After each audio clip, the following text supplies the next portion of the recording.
you must focus on jobs. Without jobs, we're simply not creating the S in the ESG, and we're not creating impact.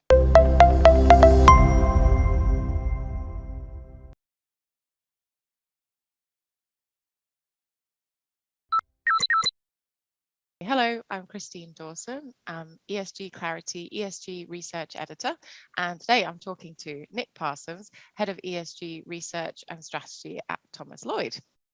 Hi, thank you very much for joining. So I understand you've been looking a bit at the impact of energy price rises, food price rises, and the bigger economic picture. So it'd be really great to hear some of your views about how this is affecting ESG investing, and in particular, looking at the social side. Well, what we've seen over the last few years is a health crisis, which became an economic crisis, which then has morphed into an energy crisis and a food crisis. That's 4 crises in the space of just 3 years. And as ever, it is the poor and the disadvantaged globally who are likely to bear the brunt of all this. The poor and disadvantaged globally have the ones whose vaccines were the slowest and last to reach. Their low income and difficult circumstances means that they live a precarious existence in terms of employment where it's available, and the lack of any social safety net. And I think that provides should be the focus of the bulk of our attention as investors globally. The best way we can do that, we believe, is through job creation. Coming back to the issue of energy price rises, and we've got the Russian invasion of Ukraine, and that's obviously having a massive impact at the moment.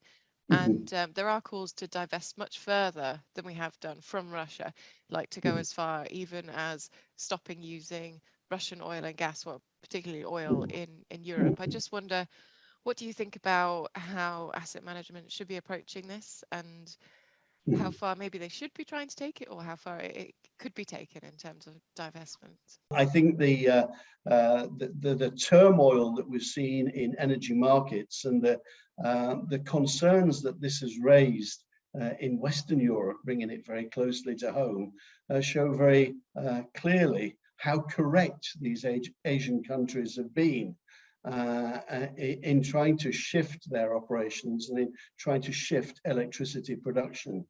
To be honest, there's not a great deal here we can do it in the West, which would still be consistent with economic growth, because we're now at the point where some exceptionally difficult decisions are going to be made.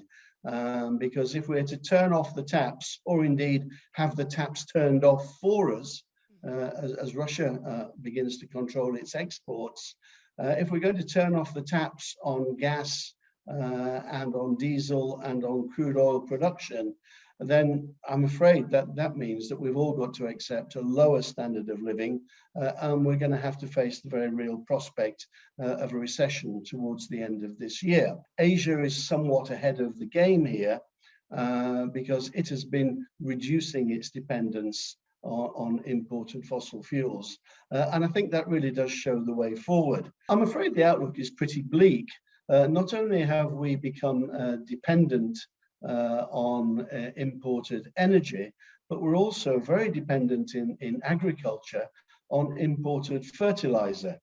And the price of fertilizer is inextricably linked, due to its method of production, it's inextricably linked to energy prices. And we see that a whole variety of fertilizers, potash, diammonium sulfate, lots and lots of different fertilizers, have more than tripled over the course of the last 18 months to 2 years. Now, that means one of 2 things must inevitably happen. Either farmers using those fertilizers are going to have to pass on the increased input costs in the form of higher prices, or they're going to have to use less fertilizer, which will mean lower crop yields, which in turn will mean reduced supply and therefore higher prices.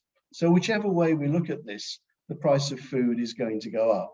Now, the good news for countries in Asia is that some of them are self-sufficient in terms of food production, and they don't have, extravagant lifestyles to begin with. So I think I think in that sense, Asia is relatively well positioned, but unfortunately, it still means that poor people stay poor. And if poor people are going to stay poor, then if we are, as an investment community, genuinely concerned about the S in the ESG, and if we're genuinely concerned about impact and outcomes, then it's this poverty, whether it's food poverty, fuel poverty, or general poverty, it's that which needs to be addressed.